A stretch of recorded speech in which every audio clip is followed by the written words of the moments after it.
So apparently Brexit means Brexit, if that makes sense. To me, it doesn't. I did a little bit of research. I got like the gist of it, probably understand maybe 10% of the full story. I understand that it's Britain's exit from the European Union, which I believe they joined in 1970, if I'm not mistaken. Back in 2015, 2016, there was a vote. 51% was for Brexit. But from what I understand, a lot of people who voted for Brexit have kind of changed their minds about the whole situation, even though it's too late now. And something else about the Northern Ireland border remaining open, I believe. I don't know. It's a lot to take in. So I'm hoping you guys will let me in on the details of Brexit. I told you those savages couldn't be trusted.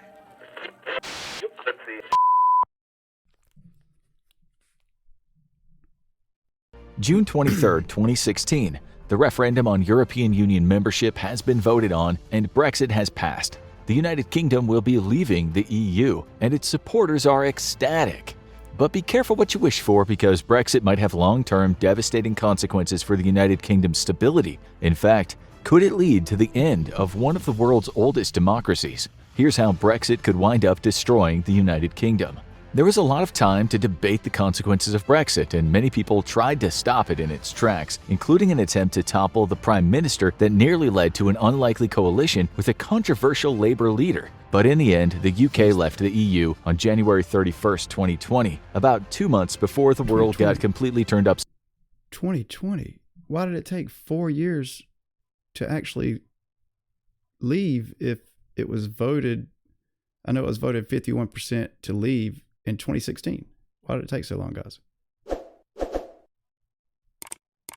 Upside down by a pandemic, lockdowns, and everything else associated with 2020, so that makes separating Brexit's consequences from the effects of everything else a little tricky. But there have definitely been consequences. The main goal of Brexit was to gain back that can-do, self-sufficient British spirit that got the country through the wars. And while some might argue that it's worked, it also meant Britain, they can handle themselves. They can handle. They did pretty good in World War II. They kicked the Germans' ass, for real. And cutting Britain off from a much larger network of support. The EU is made up of 27 countries, all of which have an agreement that allows free travel between member states, as well as favorable trade terms. And the UK is now outside looking in. It might have seemed like a great idea at first, but it wouldn't be long before the UK started feeling the negative effects. And almost 3 years in, the consequences keep building. For one thing, the UK has seen a significant increase in labor shortages. This is because many foreign workers fill jobs around the EU, and after Brexit, they now have to... A friend of mine, Deb, in the UK, emailed me recently and was telling me about how bad the UK is right now as far as like nurses and the post office and some other important jobs, professions. They're all going on strike. Does that have anything to do with Brexit? I'm sure it does somehow. You guys let me know that as well. To get permission to work in the UK. Getting a work visa can be time-consuming, and what makes more sense, applying to work in one country or working to apply in a network of 27 countries? That makes the UK a distant second choice for those looking to work in Europe. This has led to vacancies at the local pub. Horrors! But it's also led to many job openings in critical fields like healthcare because the foreign nationals just aren't coming. And that plays a key role in another critical area. It's easy to make jokes about British food. Mushy peas? Pudding made from blood? But Britain does have a thriving agricultural sector that can keep the country fed through. I've heard about that blood pudding. I'm really scared to try that. Through the year. Farmers often simply don't have the staff to harvest all their crops, and that leads to harvests being wasted, which leads to farms going bankrupt and empty shelves at the supermarket. Industrial farms often employ up to 3,000 workers per harvest season, many of them from countries in Eastern Europe, and the lack of staff is killing their ability to supply Britain with food. Britain might have been able to fulfill some of its food needs domestically, but it has and still does import much of its food from abroad. In fact, very short-lived Prime Minister Liz Truss shocked her party conference when she informed them that the UK imports 2/3 of its cheese from abroad. This was clearly a disgrace, because you can't have a stuffy politicians' conference without some cheese. But the simple act of importing food has now become much more challenging due to Brexit. Under EU laws, tariffs and inspections were largely minimal. But now every import and export deal has to be renegotiated. What's more, the government wants to impose new import controls, which could make accommodating for the farming shortages even trickier. But this isn't the only thing made trickier by Brexit. Travel in the EU sounds strange to most people living outside of the Union. How did 27 independent countries agree to allow their citizens to travel across their borders without passport checks? Well, it took a lot of cooperation and trust. The UK may be an island, but the residents still crossed over frequently via a tunnel under the English Channel, which connected them to France via a high-speed train line. But the times they are... I didn't know that.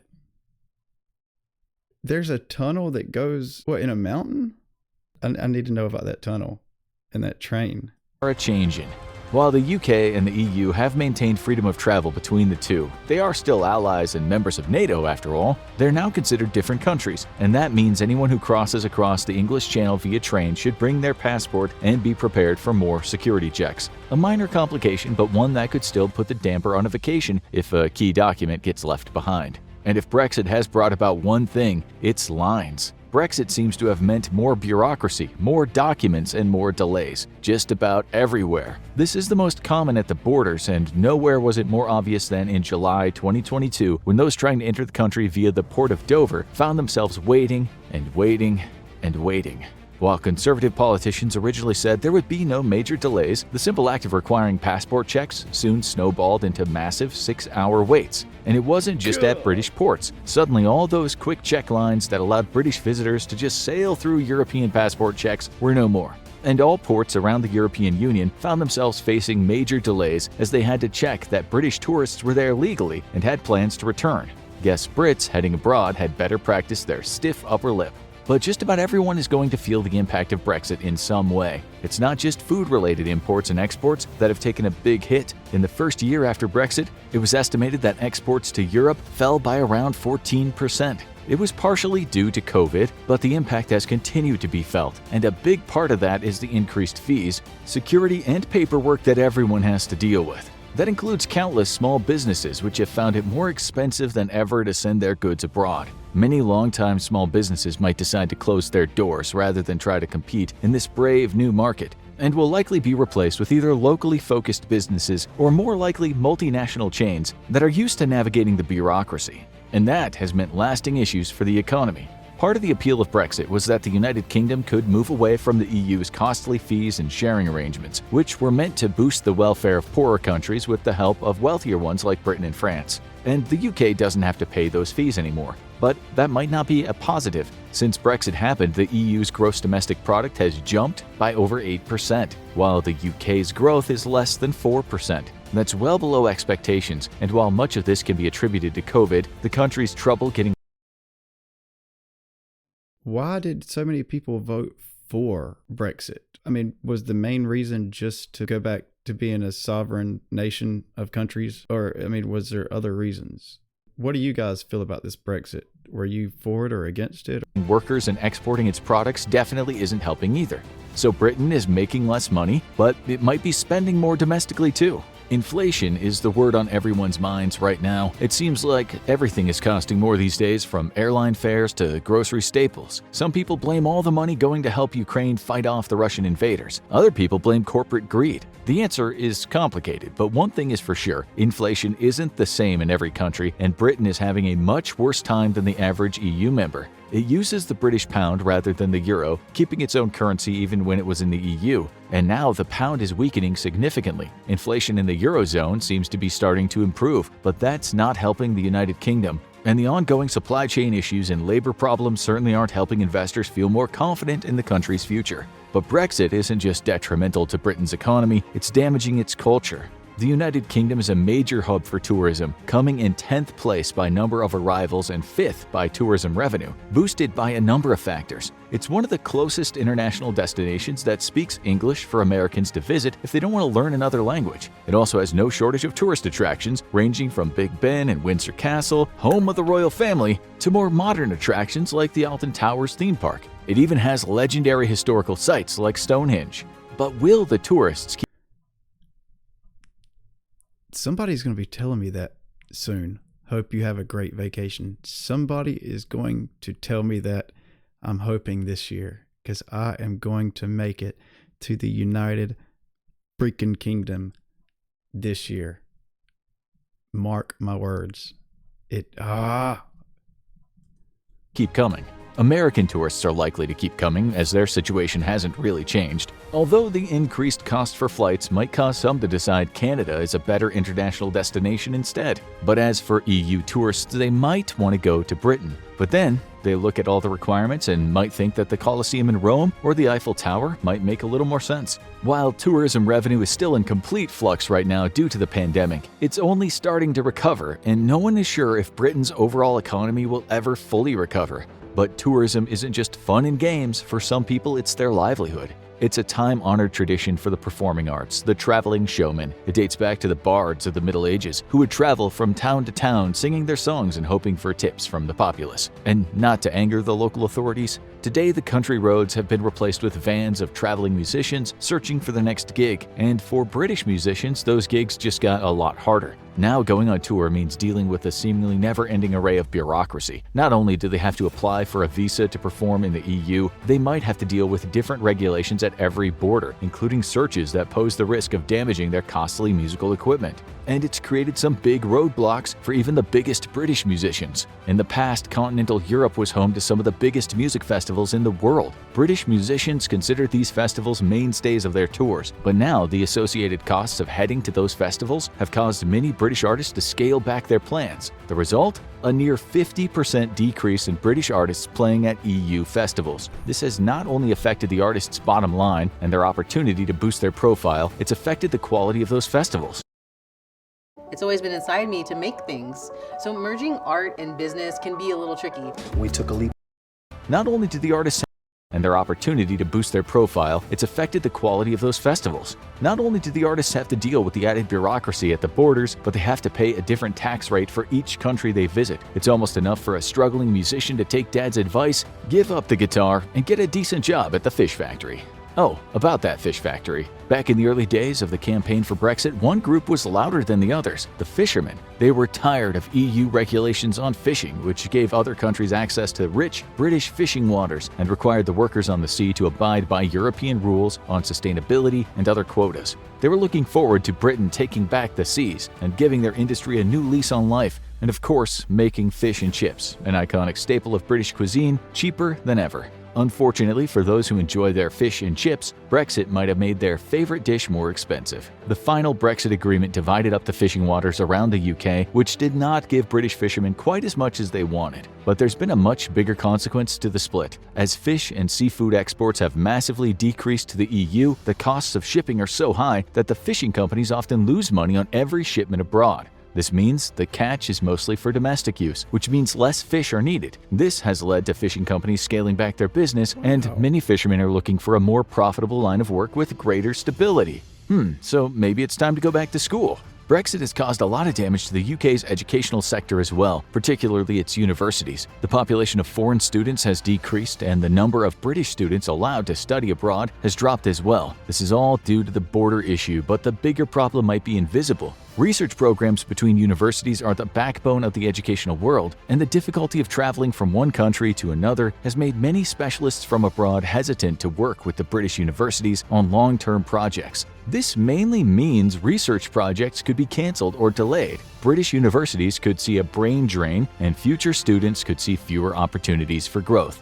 But a much bigger problem might be brewing because the United Kingdom isn't so united anymore. The United Kingdom is composed of 4 distinct regions: England at the heart of the Big Island, Scotland to the north, Wales on the west coast, and Northern Ireland up atop Britain's longtime rival Ireland. All 4 regions have their own distinct culture, dialect, traditions, and an intense sense of local pride. Independence movements exist in all 4. Scottish independence narrowly failed a few years before Brexit, and Welsh independence movements are quieter but still prominent. As for Northern Ireland, while it's still majority Protestant and not exactly in sync with the rest of Ireland, more of its citizens are considering the possibility of a united Ireland.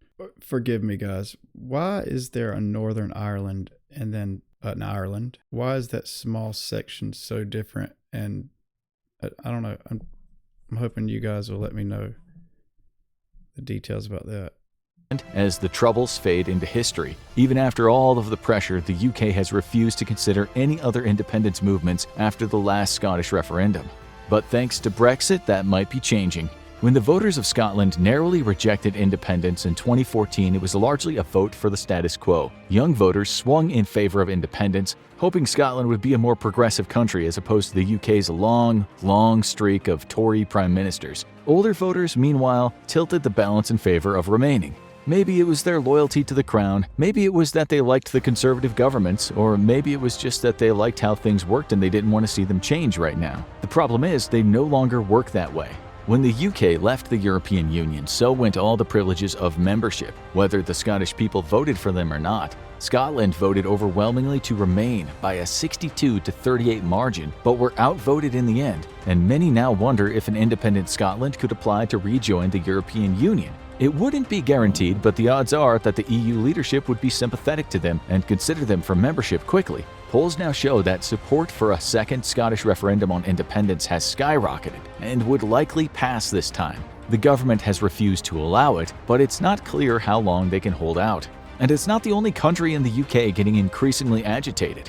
The vote was a mixed bag in Wales, with most counties narrowly voting to leave but several major coastal counties voting to remain. The margin was close, 52-47 to leave. The Welsh independence movement has always been the quietest of the three, but its supporters are gaining momentum, and recent polls showed support has risen to over 40%. A Welsh independence movement would be an underdog right now, but So is like UK, like everybody's trying to split up and like just not be part of the United Kingdom?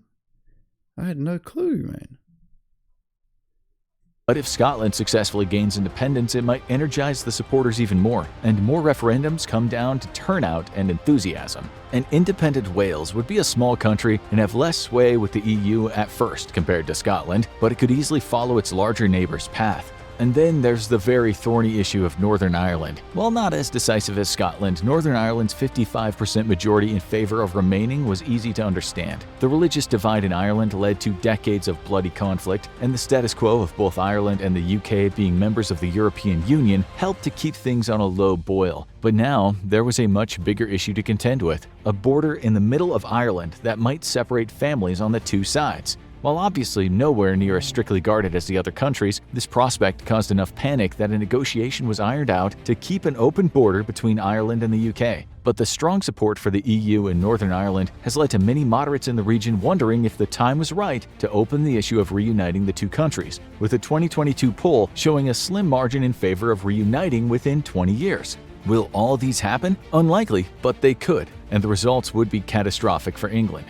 An image of the Brexit vote results show that England was largely on its own in its strong support for leaving. That means that a majority of the UK's land space was strongly against the decision England made, and all of them are considering breaking away. If independence movements took off, England could find itself losing half of its land space, many of its resources, and much of its global prestige. All three nations would likely seek to join the EU. England would lose access to Ireland and would have to negotiate with other countries for imports of the goods it used to own. It would be a massive black eye for the country that used to rule much of the world, not even being able to hold on to its own constituent countries. Which raises a question: is there any way back? To say some people in the UK have buyer's remorse over the whole Brexit thing would be putting it lightly. They lost a lot more than they expected, and the benefits that they were promised did not really manifest. While many have called for finding a way to halt the process, the ruling Tories were strongly in favor of moving ahead, and the current Labour leader at the time was Brexit ambivalent at best, being opposed to NATO. And once it went ahead, there was no going back. It looked like the Brexit status quo was here to stay, for the good or the bad. But there might be another route back. By October 2022, a poll showed that the Britons favored rejoining the EU by a whopping 14-point margin. And while the heavy favorite to be PM after the next election, Labour leader Keir Starmer has not yet called for reversing Brexit. What, big man? What is it, big guy? Daddy's about to come lay down.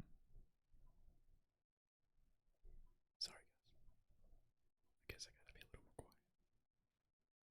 quiet. he's considered to be favorable toward the EU. That might mean the UK could eventually find a bipartisan agreement on the issue, but they might have to do it the hard way. No country has ever left the EU and then rejoined it, and there is no bylaw for takey backsies. So the easiest way for the UK to get back in would be asking to rejoin and then going through the whole process of applying, having its application reviewed, and then approved or denied. It would likely be a multi-year process, and they're not the only ones asking to join. Many countries in Eastern Europe, like Bosnia and Herzegovina and the under-attack Ukraine, are seeking to join as well, so the UK might have to go to the back of the line. Something they're well used to, giving all the lines after Brexit. But it may be the best of bad alternatives. Right now, the UK is living with the fallout of Brexit, which includes import and export problems, empty shelves at supermarkets, a shrinking economy, poorer diplomatic relations with its neighbors, stricter border controls, and decreased opportunity for travel and business. In the long run, it could even undermine their bond with the constituent countries, and could result in Scotland, Wales, and Northern Ireland going their own way, possibly back to the EU. This means that the UK might be looking for the escape hatch on the Brexit experiment sooner rather than later. Want to know just how powerful Great Britain used to be? Check out how England managed to invade 90% of the world, or check out... Wow. Okay, I just learned a lot. And this is no small issue. All right, guys, I need your help. I really need your help explaining some of these points. I need to know more about the open border, like why Ireland and Northern Ireland are don't like each other. I don't know. It's just so much. Good gosh. And is that why a lot of professions like nurses and post office workers and stuff like that are going on strike?